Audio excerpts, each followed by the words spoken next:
Hello student, आज मैं आपको यूरोपीय विचारक बेंथम के विषय में बताने जा रही हूँ। स्टूडेंट, ये चैनल मैंने उन छात्रों के लिए तैयार किया है जो यूपीएससी, सीएससी तथा यूजीसी नेट जेआरएफ की तैयारी कर रहे हैं। यहाँ आपको पॉलिटिकल साइंस सब्जेक्ट का एक फुल पैकेज दिया जा रहा है। आप सभी के सपोर्ट के लिए आप चैनल तथा वीडियोस को सब्सक्राइब और लाइक करें, प्रश्न के लिए कमेंट करें और शेयर करें। स्टूडेंट, आज मैं बेंथम के विषय में आपको बताने जा रही हूँ। तो चलिए सबसे पहले हम उनके विषय में थोड़ी सी जानकारी आपको देते हैं। उनके सामान्य परिचय आपको हम बताने जा रहे हैं। स्टूडेंट, बेंथम का जन्म 15 फरवरी 1748 को लंदन के एक प्रतिष्ठित वकील परिवार में हुआ था। बेंथम ने 15 वर्ष की अल्पायु में ही 1763 ईस्वी में उसने स्नातक की उपाधि प्राप्त कर ली और लिंकन्स इन में कानून का अध्ययन करने के लिए प्रवेश लिया। इसके बाद 1772 ईस्वी में उन्होंने वकालत प्रारंभ कर दी। बेंथम ने अपने जीवन के दौरान डेविड ह्यूम के ग्रंथ ए ट्रीटिस ह्यूमन नेचर का अध्ययन किया और मानव व्यवहार के लिए उपयोगितावादी धारणा के महान मूल्य को समझा। प्रिस्टले के ग्रंथ एसे ऑन गवर्नमेंट में अधिकतम संख्या का अधिकतम सुख वाक्यांश उसमें उपयोगितावादी चिंतन का मूल आधार बना। स्टूडेंट, बेंथम के विचारों का समर्थन रिकॉर्डो ने किया। उसी समय बेंथम रिकॉर्डो के लिए उक्त लाइन लिखते हैं, मैं मिल का आध्यात्मिक पिता था और मिल रिकार्डो का आध्यात्मिक पिता था। इस प्रकार रिकार्डो मेरा आध्यात्मिक पौत्र था। इस उत्साही शिष्यों के गुरु बेंथम की मृत्यु 6 जून 1832 को हुई। तब डायल ने कहा, इसके शिष्य समूह ने एक पितामह, एक आध्यात्मिक नेता के रूप में उसका सम्मान किया। उसकी एक देवता के रूप में प्रतिष्ठा हुई। स्टूडेंट, इंग्लैंड के प्रसिद्ध विचारक जेरेमी बेंथम को उपयोगितावाद का पिता कहा जाता है, लेकिन इस विचारधारा की परंपरा बेंथम से भी बहुत पुरानी है। उपयोगितावाद का विकास 19वीं शताब्दी में हुआ, फिर भी एक विचारधारा के रूप में वो बहुत पुराना है। प्राचीन यूनान में एरिस्टियस और एपिक्यूरियन दार्शनिकों का दृष्टिकोण सुखवादी ही था। प्राचीन भारत के चार्वाक संप्रदाय के लोग भी सुखवाद में विश्वास रखते थे। आधुनिक युग में जॉन लॉक और डेविड ह्यूम ने मनोविज्ञान के क्षेत्र में इसके मौलिक सिद्धांतों का विकास किया था। रिचर्ड कम्बरलैंड ने अपने निबंधों में लोक कल्याण को उच्चतम भलाई मानने का सिद्धांत प्रतिपादित करते हुए इस विचारधारा को स्वीकार किया था। सन 1755 में प्रकाशित अपनी पुस्तक सिस्टम ऑफ मॉरल फिलॉसफी में फ्रांसिस हचेसन ने उपयोगितावादियों के मूल तंत्र अधिकतम संख्या के अधिकतम सुख के सुप्रसिद्ध सूत्र का पहली बार प्रयोग किया था। बेंथम ने यह स्वीकार किया है कि उसने फ्रेंच दार्शनिक हेल्वेटियस से इस सिद्धांत को सीखा था कि राज्य को अधिकतम संख्या के अधिकतम हित के संवर्धन का कार्य करना चाहिए। प्रिस्टले के एक लेख से भी बेंथम को प्रेरणा मिली। अधिकतम संख्या के अधिकतम हित संबंधी प्राचीन सिद्धांत को शास्त्रीय और व्यवस्थित रूप देने का तथा राजनीति के क्षेत्र में इसे लागू कर लोकप्रिय और प्रभावशाली विचारधारा बनाने का श्रेय बेंथम को है। इसी कारण से कई विद्वान इसे बेंथमवाद के नाम से भी पुकारते हैं। चलिए, अब मैं आपको बेंथम की रचनाएं बताने जा रही हूँ जो आपके लिए बहुत ही महत्वपूर्ण है और आपके परीक्षा में पूछे जाते हैं, और मैं इसको सन के साथ बता रही हूँ, आप इसे नोट कर लीजिएगा।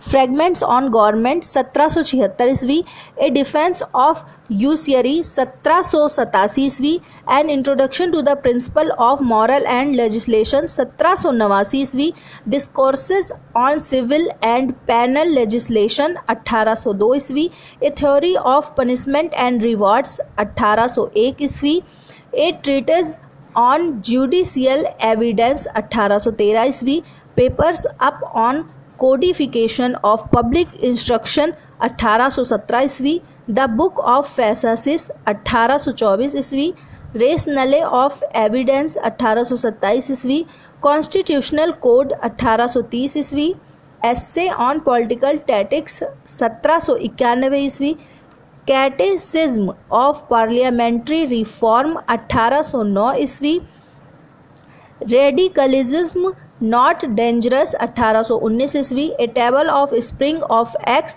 मैनुअल ऑफ पॉलिटिकल इकोनॉमी और principle of international law. Student, ये बेंथम की रचनाएं थी। स्टूडेंट, बेंथम को उपयोगितावाद का पिता कहा जाता है, तो हमको सबसे पहले उपयोगितावाद के इतिहास के विषय में थोड़ी सी जानकारी होनी चाहिए। स्टूडेंट, उपयोगितावाद अपने नूतन अर्थ में 19वीं शताब्दी का ही दर्शन है। आचार शास्त्र के एक सिद्धांत के संप्रदाय से माना जाता है। यूनानियों ने राज्य को एक नैतिक संस्था मानकर भी उसके उपयोगी रूप को अस्वीकार नहीं किया तथा उसे मानव आवश्यकताओं की पूर्ति के लिए आवश्यक माना। 17वीं शताब्दी में सामाजिक अनुबंधन के समर्थकों ने उपयोगितावाद का कुछ विकास किया। 19वीं शताब्दी के पूर्वार्ध से इस दर्शन की इतनी महत्वपूर्ण भूमिका रही कि इस युग को उपयोगितावादी युग कहा जाता है। स्टूडेंट, डॉक्टर वेबर के अनुसार उपयोगितावाद के प्रवर्तक डेविड होम, प्रिस्टले और हचिसन थे। पेले ने इसका प्रतिपादन किया तथा हेल्वेटियस और बकेरिया के विदेशी विचार श्रोता से इसका पोषण हुआ, लेकिन इसको शास्त्रीय और व्यवस्थित रूप देने तथा राजनीति के क्षेत्र में इसे लागू करने का श्रेय जेरेमी बेंथम को ही था। उसने ही राज्य द्वारा अधिकतम संस्था के अधिकतम हित के पुराने सिद्धांतों को लोकप्रिय और शक्तिशाली बनाया। यही कारण है कि उपयोगितावाद को बेंथम के नाम से बेंथमवाद की भी संज्ञा दी जाती है। स्टूडेंट, उपयोगितावाद के इतिहास को जानने के बाद आप हमें उपयोगितावाद के कुछ लक्षणों को जान लेना चाहिए। ये सिद्धांत यथार्थवादी है क्योंकि ये नैतिक और भावात्मक पक्ष पर ध्यान नहीं देता। इसने सुखवाद से प्रेरणा लिया या व्यक्ति के आनंद के आधार बिंदु पर ही आगे बढ़ता है। उपयोगितावाद प्रयोगात्मक और व्यवहार प्रधान है। इसकी पद्धति कल्पनावादियों की निगमनात्मक पद्धति ना होकर आगमनात्मक और अनुभूति मूलक है। अनुभव ही इसका मुख्य आधार है। उपयोगितावादी सिद्धांत को मानने वाले सभी लोग व्यक्तिवादी हैं, जो ये मानते हैं कि राज व्यक्ति के लिए है, ना कि व्यक्ति राज के लिए। स्टूडेंट, उपयोगितावादियों की मांग है कि राज्य नागरिकों के विकास के मार्ग में आने वाली बाधाओं के निराकरण के लिए विधि निर्माण करे। विधियों के दो पक्ष हैं, निषेधात्मक और विधेयात्मक या सकारात्मक। अब मैं आपको उपयोगितावाद के विकास से संबंधित कुछ विचारों के नाम बताने जा रही हूँ, जिनमें है Jeremy Bentham, John Austin, John Stuart Mill, James मिल, जॉर्ज ग्रोट और अलेक्जेंडर बेन। स्टूडेंट, उपयोगितावाद संघवाद को मानव के सर्वांगीण विकास के लिए संघवाद को आवश्यक मानता है। उपयोगितावाद एक मनोवैज्ञानिक सिद्धांत है। अब हम उपयोगितावाद का इतिहास और उसके लक्षण जान चुके हैं, तो अब हम आपको बताने जा रहे हैं बेंथम का उपयोगितावाद क्या था, उन्होंने इसमें किस बात का वर्णन किया है। उपयोगितावाद बेंथम की समूची विचारधारा और चिंतन की आधारशिला है। ये सुखवाद पर आधारित एक मनोवैज्ञानिक तथा सुधारवादी विचारधारा है, जिसका प्रमुख केंद्र इंग्लैंड था। स्टूडेंट, उपयोगिता की परिभाषा करते हुए बेंथम ने लिखा है कि उपयोगिता किसी वस्तु का वह गुण है जिसके द्वारा वह किसी ऐसे पक्ष के लिए लाभ, सुविधा, सुख, अच्छाई या कल्याण का सृजन करती है अथवा ऐसे पक्ष के विरुद्ध होने वाले छल, पीड़ा, बुराई या अहित को रोकने का कार्य करती है जिसके हित के बारे में विचार किया जा रहा है। यहाँ मैं ये स्पष्ट कर दूं कि ये स्पष्ट कर लेना ज़रूरी भी है कि यदि पक्ष कोई व्यक्ति है तो उपयोगिता का संबंध व्यक्तिगत हित होगा, और यदि वह कोई समुदाय है तो उपयोगिता सामुदायिक हित से संबंधित होगी। अब उसके अंतर्गत उन्होंने एक बिंदु दिया, नैतिकता की परंपरागत धारणाओं का जो खंडन हुआ। उसमें बेंथम कहता है कि बेंथम ने तत्कालीन समय में प्रचलित नैतिकता की सभी धारणाओं का खंडन किया और उपयोगिता को नैतिकता और मानवीय जीवन का आधार बनाया। बेंथम के समय में नैतिकता के विषय में बहुत सारे विचार प्रचलित थे। लोग ईश्वर की इच्छा को नैतिकता का आधार मानते थे और उनका कहना था कि धर्मशास्त्रों से ईश्वर की इच्छा का ज्ञान होता है। इसलिए उनका कहना था कि जो कुछ ईश्वर की इच्छा यानी कि धर्मशास्त्रों के अनुकूल है वो नैतिक है, और जो उसके विपरीत है वो अनैतिक और पापमूलक है। इसके अलावा नैतिकता के संबंध में प्राकृतिक विधि की धारणा भी प्रचलित थी और दार्शनिक मनुष्य के अंतःकरण को नैतिकता का स्रोत मानते थे। बेंथम ने इन सभी को अस्वीकार किया और कहा कि ईश्वरीय इच्छा, प्राकृतिक विधि और अंतःकरण ये सब कुछ व्यक्तिक या आत्मगत कल्पनाएं मात्र हैं, और मनुष्य को जो कुछ अच्छा लगता है उसी को ईश्वरीय इच्छा, प्राकृतिक विधि या अंतर आत्मा के अनुकूल कह देता है। प्रकृति ने मनुष्य को दो सत्ताधारी स्वामियों के अधीन कर रखा है। स्टूडेंट, बेंथम के ही अनुसार प्रकृति ने मनुष्य को आनंद और पीड़ा नाम दो सर्वोच्च प्रभुओं के शासन में रखा है। हम जो कुछ भी करते हैं, जो कुछ भी कहते हैं, जो कुछ भी सोचते हैं, सब में हम इनके अधीन हैं। बेंथम कहता है कि प्रकृति ने मानव समाज को दो सर्वाधिकार संपन्न स्वामियों, सुख और दुख के आधिपत्य में रख दिया है। इन स्वामियों का ही कर्तव्य है कि वो हमें बताएं कि हमें क्या करना चाहिए और क्या निर्णय हम कर सकते हैं। स्टूडेंट, उपयोगिता का सिद्धांत सुख की प्राप्ति और दुख के निवारण का सिद्धांत है। बेंथम के उपयोगितावाद की आधारशिला सुख और दुख की मात्रा के ऊपर है। बेंथम के अनुसार जो वस्तु सुख की अनुभूति देती है वो अच्छी है, ठीक है और उपयोगी है। जिस कार्य में मानव सुख में वृद्धि होती है वही कार्य उपयोगी और उचित है, और जिस कार्य से मानव को दुख होता है वो कार्य अनुपयोगी और अनुचित है। मानव के सारे कार्यों की कसौटी उपयोगिता ही है। स्टूडेंट, बेंथम ने सुख दुख का वर्गीकरण भी किया है। सुख दुख के स्वरूप को समझाने के लिए बेंथम ने उन्हें दो भागों में, सामान्य और जटिल भागों में विभाजित किया। उसने सुख के 14 और दुख के 12 भेद बताए हैं।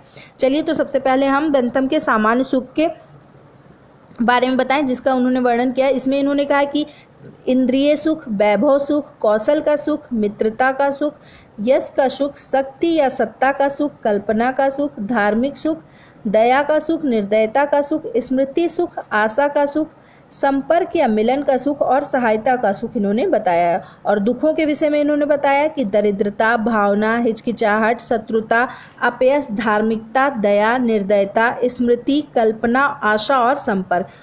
सामान्य सुख दुखों के इस वर्गीकरण को प्रस्तुत करने के बाद बेंथम ये कहता है कि इनके सम्मिश्रण से विविध प्रकार के जटिल सुख दुख पैदा होते हैं। अब उसने बताया कि सुख दुख के निर्धारक तत्व, उनके बारे में बेंथम कहता है कि मनुष्य एक भावनात्मक प्राणी है। प्रत्येक मनुष्य की भावना जितनी सघन होती है उतनी ही सुख या दुख को ग्रहण और अनुभव करने की उसकी क्षमता होती है। यानी कि हर मनुष्य के सुख दुख अनुभव करने का सामर्थ्य अलग अलग होता है।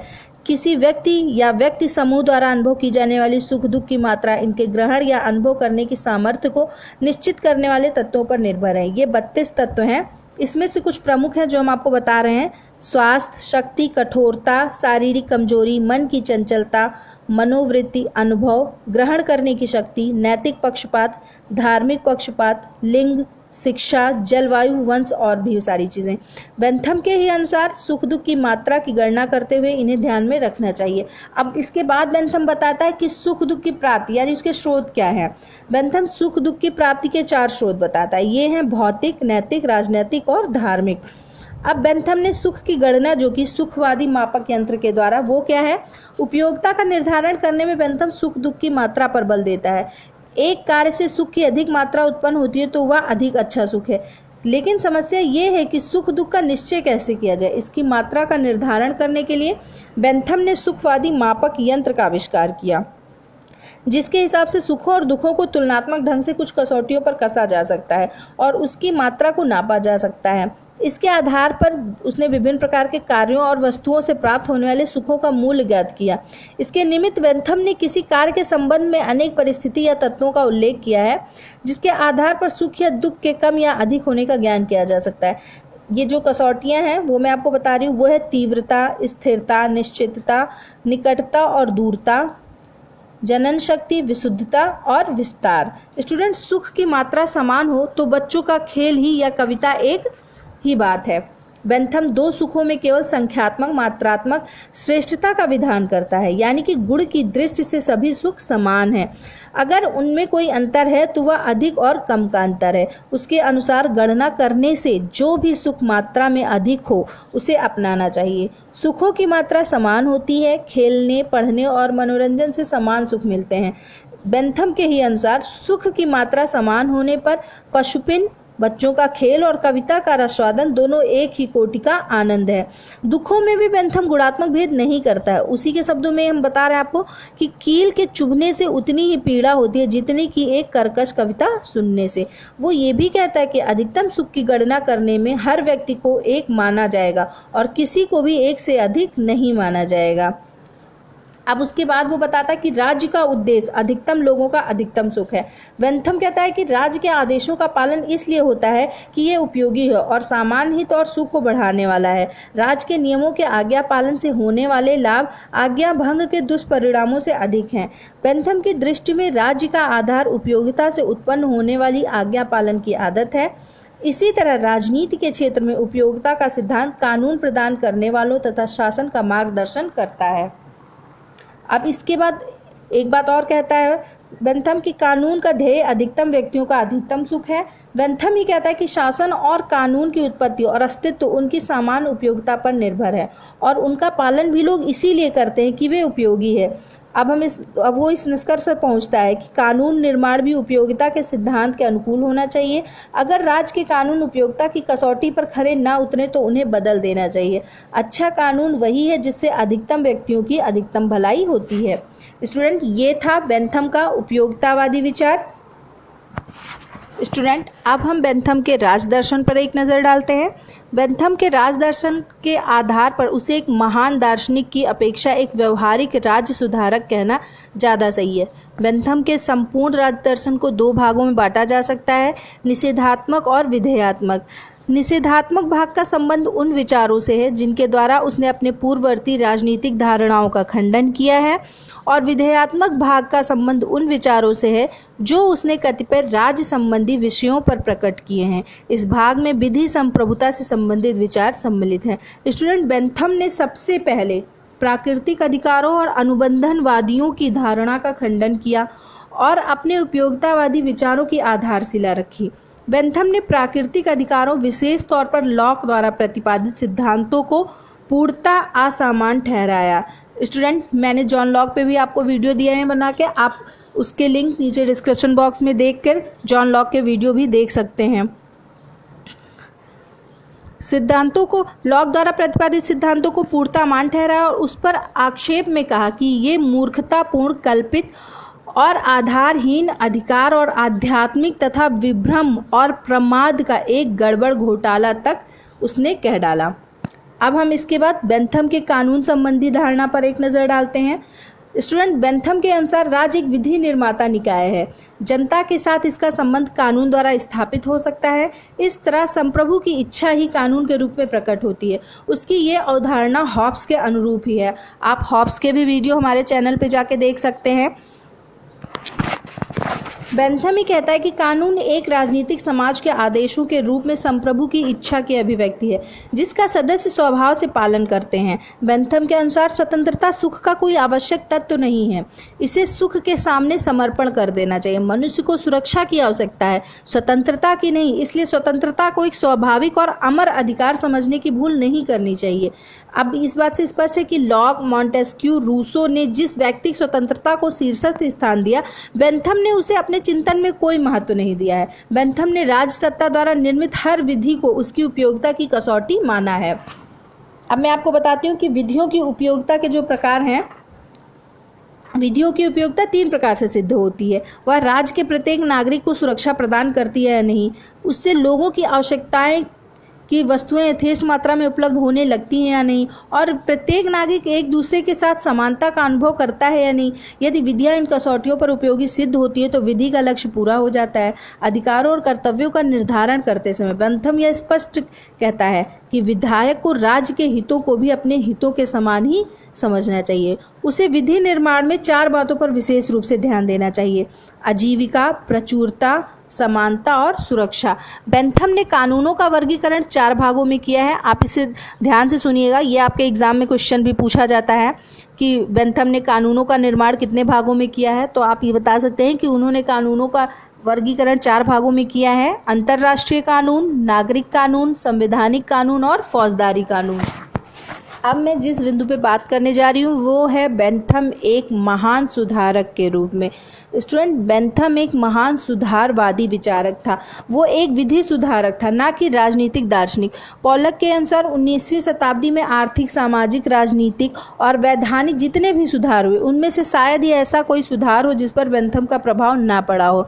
तो चलिए सबसे पहले हम आपको बेंथम के जो सुधार हैं उसके बारे में बताते हैं। सबसे पहले उसने जो शासन प्रणाली में सुधार किया, बेंथम ने सार्वभौमिक पुरुष मताधिकार का पुरजोर समर्थन किया। इसके लिए उसने केवल ये शर्त रखी कि मत अधिकार का प्रयोग करने वाला थोड़ा पढ़ा लिखा यानी साक्षर हो। उसने महिला मताधिकार पर इसलिए जोर नहीं दिया क्योंकि उसकी दृष्टि में अभी इंग्लैंड में इस अधिकार के उपभोग का समय नहीं आया था। उसने कॉमन सभा के वार्षिक चुनाव आयोजित करने पर जोर दिया। उसका यह भी मत था कि संसद के सत्र अल्पकालीन हो ताकि सदस्यों को अधिक समय तक अपने निर्वाचन क्षेत्रों में रहने और मतदाताओं से संपर्क स्थापित करने में सुविधा हो सके। उसका आरोप था कि प्रचलित व्यवस्था के अंतर्गत एक बार निर्वाचन हो जाने के बाद सांसदों का अपने निर्वाचन क्षेत्र से संपर्क टूट जाता है और तब सांसद जनता का प्रतिनिधित्व न करके अपने न्यस्त स्वार्थों के प्रतिनिधि बन जाते हैं। स्टूडेंट, बेंथम के युग में मतदाता स्वतंत्रता पूर्वक अपने मत का प्रयोग करने में डरते थे क्योंकि हाथ उठाकर खुले मतदान की व्यवस्था प्रचलित थी। बेंथम गुप्त मतदान के पक्ष में था। देखिए, ये भी आपका एक प्रश्न बन रहा है कि बेंथम गुप्त मतदान के पक्ष में था। इसके अतिरिक्त लॉर्ड सभा को, जो सार्वजनिक हितों के प्रति उदासीन सदन था, भंग कर देने का सुझाव भी बेंथम ने दिया। वो लॉर्ड सभा का समर्थक नहीं था, इसे वह धनिक वर्ग की संस्था मानता था। वो राजपद के भी विरुद्ध था और अपने समय के अंग्रेजी संविधान को धनिक वर्ग द्वारा प्रभावित राजतंत्र कहा करता था। उसने स्वतंत्र प्रेस की अवधारणा का भी समर्थन किया। ये भी आपका एक प्रश्न बन रहा है कि उसने स्वतंत्र प्रेस की अवधारणा का भी समर्थन किया। उसके मत में बिना प्रेस की स्वतंत्रता के सच्चे लोकमत की अभिव्यक्ति असंभव थी। उसने एक विधि निर्माण के क्षेत्र में भी सुधार किया, उसके बारे में आपको बता रही हूँ। बेंथम एक महान विधि सुधारक थे। अपनी पुस्तक principle of morals and legislation के प्रकाशित होने पर वो विधि निर्माण और विधि सुधार के नए पैगंबर बन गए। संसार के विभिन्न देशों के राजनेता व्यवहारिक पथ प्रदर्शन के लिए उनकी ओर देखने लगे। स्टूडेंट, बेंथम के अनुसार विधि निर्माण का उद्देश्य आजीविका, पर्याप्तता, समानता और सुरक्षा। सामान्य अर्थ में जनता का हित संवर्धन ही विधि का उद्देश्य है। बेंथम कहता है कि यदि विधियों का पालन कराना है तो आवश्यक है कि विधि को जनता का समर्थन प्राप्त हो।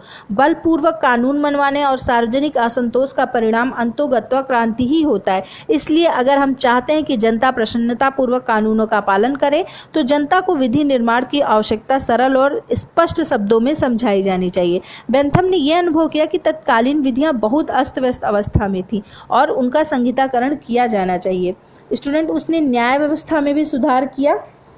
इसके बारे में आप थोड़ा सा जान लीजिए। इंग्लैंड के तत्कालीन न्याय व्यवस्था की अत्यंत दोषपूर्ण थी, जिसकी बेंथम ने बहुत ही आलोचना की। उसके अनुसार वहां की न्याय व्यवस्था बहुत ही जटिल और अनिश्चित थी। उसने पाया कि न्यायाधीश जिन विलंबकारी तरीकों का उपयोग करते हैं उनसे मुकदमों से संबंधित पक्षों का खर्च अनावश्यक रूप से बढ़ जाता है और कानून की प्राविधिकता के कारण न्याय ही नहीं हो पाता है। न्याय व्यवस्था में होने वाले अनावश्यक खर्च, असाधारण देरी, अव्यवस्था और दुश्चिंता के कारण बेंथम ने अंग्रेजी न्याय प्रणाली के बारे में लिखा है कि इस देश में न्याय बेचा जाता है, बहुत महंगा बेचा जाता है और वो व्यक्ति जो इसका दाम नहीं चुका सकता न्याय से वंचित रह जाता है। न्यायाधीशों के प्रति बेंथम के हृदय में बहुत कम श्रद्धा थी और उनकी निरंकुशता की रोकथाम के लिए वह जूरियों का बहुत समर्थन करता था। जनमत की अभिव्यक्ति हेतु न्यायिक प्रक्रिया के प्रेक्षक नियुक्त करने का प्रस्ताव भी बेंथम ने रखा। उन्होंने ऐसा कानून स्वीकार करने का प्रस्ताव रखा जिससे न्यायिक कार्यवाही के दौरान निश्चित संख्या में नागरिकों की उपस्थिति अनिवार्य हो। इससे इस कार्यवाही की सार्वजनिकता प्रत्याभूत होती, जबकि न्यायाधीश आवश्यक समझने पर इन नागरिकों को जिरह में तथा प्रमाणों की जांच में भाग लेने की अनुमति देता है। उनकी यह भी मान्यता थी कि विवादों का निर्णय अनेक जजों के बजाय एक जज द्वारा किया जाना चाहिए, क्योंकि इससे जज में उत्तरदायित्व की भावना पनपती है तथा न्याय के सम्मान की रक्षा की जाती है। बेंथम वकीलों की भी आलोचना करता था। उसका मत था कि वकीलों में प्रयासत असत्य को पहचानने का ज्ञान नहीं होता और ये लोग अपने स्वार्थ के लिए अपने पक्षकारों का शोषण करते हैं और जनता को न्याय दिलाने की अपेक्षा उन्हें मूर्ख बनाते रहते हैं। स्टूडेंट, इन सभी क्षेत्रों में बेंथम ने बहुत ही बड़ा सुधार किया, जिस कारण से इन्हें एक महान सुधारक के नाम से भी जाना जाता है। स्टूडेंट, आज मैंने आपको बेंथम के विषय में महत्वपूर्ण जानकारी दी, जिसमें से आपके कई प्रश्नों के उत्तर आपको मिलेंगे। मुझे उम्मीद है कि आपको कॉन्सेप्ट क्लियर हुआ होगा, आपको समझ में आया होगा। पॉलिटिकल साइंस के सभी लेक्चर के लिए हमारे चैनल को सब्सक्राइब करें और वीडियोज़ को लाइक करें। विषय संबंधी प्रश्नों के लिए कमेंट बॉक्स में लिखें। Thank you student.